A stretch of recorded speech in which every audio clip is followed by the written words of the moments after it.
जब एक माँ के शरीर में एक और शरीर की रचना होती है, तब उस माँ के लिए नियम और चलन पहले के मुताबिक थोड़ा बदल जाते हैं। लेकिन माँ के गर्भ में आने के साथ ही इस शरीर के अंत तक सनातन धर्म हमारी रक्षा के लिए हर वक्त खड़ा रहता है।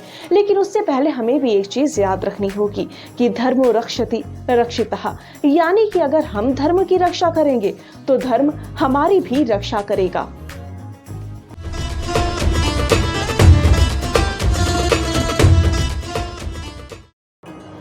नमस्कार, स्वागत है आपका मेरे चैनल फैक्ट एंड फिक्शन में। और आज हम बात करेंगे सनातन धर्म के 16 संस्कारों पर, जो माँ के गर्भ में आने के साथ ही हमारे जीवन की रक्षा करता है।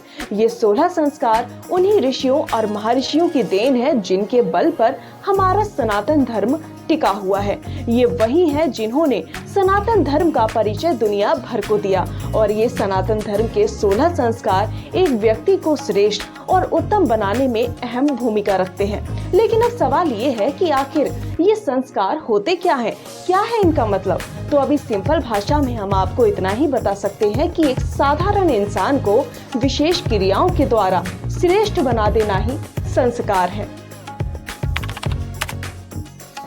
दोस्तों, सनातन धर्म वैज्ञानिक आधार और प्राचीन मान्यताओं पर आधारित एक शाश्वत धर्म है। और वैज्ञानिक आधार होने के कारण कई युग बीत जाने के बाद भी सनातन धर्म अपनी अलग पहचान बनाए हुए है। हमारे ग्रंथों में जन्म से लेकर मृत्यु तक के 16 संस्कार बताए गए हैं। और इन 16 संस्कारों का एक व्यक्ति के जीवन में बहुत महत्व होता है। तो चलिए जानते हैं आखिर कौन से हैं ये 16 संस्कार और व्यक्ति के जीवन में इनका क्या महत्व है। साथ ही जानेंगे कि क्या है इनके पीछे का वैज्ञानिक आधार। ये 16 संस्कार क्रमशः इस तरह है: गर्भाधान, पुंसवन, सीमांतोन्नयन, जात कर्म, नामकरण, निष्क्रमण, अन्नप्राशन, मुंडन, विद्यारंभ, कर्णवेधन, यज्ञोपवीत, वेदारंभ, केशांत, समावर्तन, विवाह और अंत्येष्टि संस्कार। सबसे पहले बात करते हैं गर्भाधान संस्कार की। गर्भाधान संस्कार के माध्यम से सनातन धर्म ये संदेश देता है कि स्त्री पुरुष का संबंध पशुवत ना होकर केवल वंश वृद्धि के लिए ही होना चाहिए। मानसिक और शारीरिक रूप से स्वस्थ होने, मन प्रसन्न होने पर गर्भ धारण करने से संतान स्वस्थ और बुद्धिमान होती है। जैसा कि आज के समय पर जब कोई कपल अपना बेबी प्लान करता है तो पहले सारे टेस्ट करवाता है ताकि बच्चे को किसी तरह का विकार उत्पन्न ना हो सके। ठीक उसी तरह मन के खुश होने पर गर्भाधान की क्रिया ही गर्भाधान संस्कार है। अंतर बस इतना है कि आज हम साइंस के रास्ते आगे बढ़ रहे हैं और हमारा सनातन धर्म कई सालों पहले ही इस विज्ञान को लिख चुका है। दूसरा है पुंसवन संस्कार। ये संस्कार गर्भ धारण करने से 2 से 3 महीने बाद किया जाता है। इसमें गर्भ में जीव के संरक्षण और विकास के लिए यह आवश्यक दिशा दिखाई जाती है कि स्त्री अपने भोजन और जीवन शैली को नियम अनुसार करे। इस संस्कार का उद्देश्य स्वस्थ और उत्तम संतान की प्राप्ति है। तीसरा है सीमांतोन्नयन संस्कार। ये संस्कार गर्भ धारण करने के बाद 6ठे या फिर 8वें महीने में किया जाता है, क्योंकि इस महीने में गर्भपात होने की सबसे ज्यादा संभावनाएं होती हैं, या फिर इन्हीं महीनों में प्री मैच्योर डिलीवरी होने की सबसे ज्यादा संभावनाएं होती हैं। गर्भवती स्त्री के स्वभाव में परिवर्तन लाने, स्त्री के उठने, बैठने, चलने, सोने आदि की विधि इसमें आती है। मेडिकल साइंस भी इन महीनों में स्त्री को विशेष सावधानी बरतने की सलाह देता है। भ्रूण के विकास और स्वस्थ बालक के लिए यह आवश्यक है। गर्भस्थ शिशु और माता की रक्षा करना ही इस संस्कार का मुख्य उद्देश्य है। लेकिन आज के समय में इसका स्वरूप थोड़ा सा बदल गया है। हम आज वेस्टर्न कल्चर से ज्यादा प्रभावित हो गए हैं। वहाँ इसे बेबी शॉवर के नाम से जाना जाता है, जिसकी हम भारतीय भी पूरी तरह से नकल करने लगे हैं। इसमें माँ को ढेर सारी ब्लेसिंग्स दी जाती है और पहले से ज्यादा उसका ख्याल रखा जाता है। लेकिन हमारे सनातन धर्म में ये बेबी शॉवर का सेलिब्रेशन हजारों साल पहले ही लिख दिया गया था। चौथा है जात कर्म संस्कार। यह बालक के जन्म के बाद किया जाता है। इसमें बच्चे के पिता बच्चे के कान में सनातन धर्म से जुड़े हुए कुछ मंत्र बोलते हैं ताकि उसकी बुद्धि की शुद्धि हो सके और उसे सनातन धर्म की सत्यता में रुचि हो सके। इसके बाद बालक को शहद और घी चटाया जाता है। इससे बालक की बुद्धि का विकास तीव्र गति से होता है। बाद में माँ बालक को दूध पिलाना शुरू करती है। इस संस्कार की वैज्ञानिकता ये है कि बालक के लिए माँ का दूध ही श्रेष्ठ भोजन है। पांचवा है नामकरण संस्कार। इस संस्कार में बच्चे को नाम दिया जाता है जिसके बल पर वो अपनी पहचान बनाता है। इस संस्कार का बहुत ज्यादा महत्व है। जन्म नक्षत्र को ध्यान में रखते हुए शुभ नक्षत्र में बच्चे को नाम दिया जाता है। नाम वर्ण की शुभता का प्रभाव बालक पर संपूर्ण जीवन तक रहता है। यह बच्चे के व्यक्तित्व का विकास करता है। छठा है निष्क्रमण संस्कार। इस संस्कार में बच्चे को पहली बार सूरज और चंद्रमा के दर्शन कराए जाते हैं। जन्म के चौथे महीने में यह संस्कार किया जाता है। इस दिन से बालक को बाहरी वातावरण के संपर्क में लाया जाता है। बच्चे को आसपास के वातावरण से भी अवगत कराया जाता है क्योंकि इससे पहले बाहर का वातावरण उसके अनुकूल नहीं होता।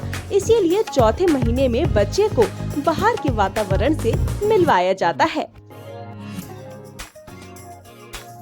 सातवां है अन्नप्राशन संस्कार। इस संस्कार के बाद से बालक को माँ के दूध के अलावा दूसरी चीजें देना शुरू किया जाता है और विज्ञान भी यही कहता है कि एक समय सीमा के बाद बालक का पोषण केवल माँ के दूध से नहीं हो सकता, उसे अन्य पदार्थों की भी जरूरत होती है। इस संस्कार का उद्देश्य खाद्य पदार्थों से बालक का शारीरिक और मानसिक विकास करना है। यही इसकी वैज्ञानिकता भी है। आठवां है चूड़ा कर्म संस्कार, जिसे मुंडन संस्कार के नाम से भी जाना जाता है। इसके लिए शिशु के जन्म के बाद के पहले, तीसरे या फिर 5वें वर्ष को चुना जाता है। शारीरिक स्वच्छता और बौद्धिक विकास इस संस्कार का उद्देश्य होता है। माँ के गर्भ में रहने के समय और जन्म के बाद दूषित कीटाणुओं से मुक्त करने के लिए यह संस्कार किया जाता है। स्वच्छता से शारीरिक, मानसिक और बौद्धिक विकास अधिक तीव्र गति से होता है और विज्ञान भी यही कहता है। नौवां है विद्या आरंभ संस्कार। विद्या आरंभ का उद्देश्य बालक को शिक्षा के प्रारंभिक स्तर से परिचित कराना है। प्राचीन काल में जब गुरुकुल की परंपरा थी तो बच्चों को विद्याध्ययन के लिए भेजने से पहले घर में अक्षर बोध कराया जाता था। माँ बाप और गुरुजन पहले उसे मौखिक रूप से श्लोक, पौराणिक कथाओं आदि का अभ्यास करा दिया करते थे ताकि गुरुकुल में उसे ज्यादा कठिनाई ना हो। हमारा शास्त्र विद्या अनुरागी है।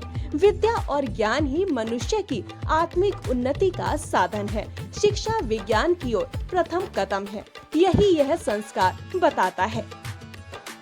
10वां है कर्ण वेधन संस्कार। इस संस्कार का आधार बिल्कुल वैज्ञानिक है।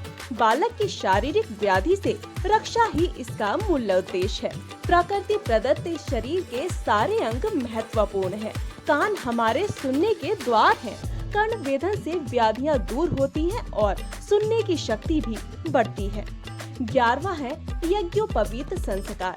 बच्चे के शारीरिक और आध्यात्मिक उन्नति के लिए यह संस्कार किया जाता है। इसमें जनेऊ धारण करवाया जाता है। इस संस्कार का संबंध लघु या दीर्घ शंका के बाद स्वच्छता से है। इसे कान में लपेटने से एक्यूप्रेशर बिंदु पर दबाव पड़ता है, जिससे लघु या फिर दीर्घ शंका का बिना किसी कष्ट के निदान हो जाता है। 12वां है वेदारंभ संस्कार। इस संस्कार के द्वारा यह यत्न किया गया है कि इस धर्म के हर व्यक्ति को अपने धर्म का वैज्ञानिक ज्ञान होना चाहिए। यह जीवन के चतुर्मुखी विकास के लिए बहुत जरूरी है। 13वां है केशांत संस्कार। इस संस्कार का उद्देश्य बालक को शिक्षा क्षेत्र से निकलकर सामाजिक क्षेत्र से जोड़ना है।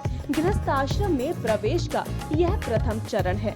बालक का आत्मविश्वास बढ़ाने, समाज और कर्म क्षेत्र की परेशानियों से अवगत कराने का कार्य यही संस्कार करता है। वेद पुराणों और विभिन्न विषयों में परंपरागत होने के बाद एक ब्रह्मचारी के समावर्तन संस्कार से पहले बालों की सफाई की जाती है। इस संस्कार में बच्चे को पहली बार दाढ़ी बनाने की स्वीकृति दी जाती है। इस संस्कार को गोदान संस्कार के नाम से भी जाना जाता है। 14वां है समावर्तन संस्कार। गुरुकुल से विदाई के पहले यह संस्कार किया जाता है।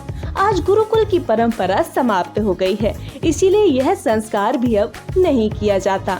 इस उपाधि से वो सगर्व गृहस्थ आश्रम में प्रवेश करने का अधिकारी समझा जाता था। 15वां है विवाह संस्कार।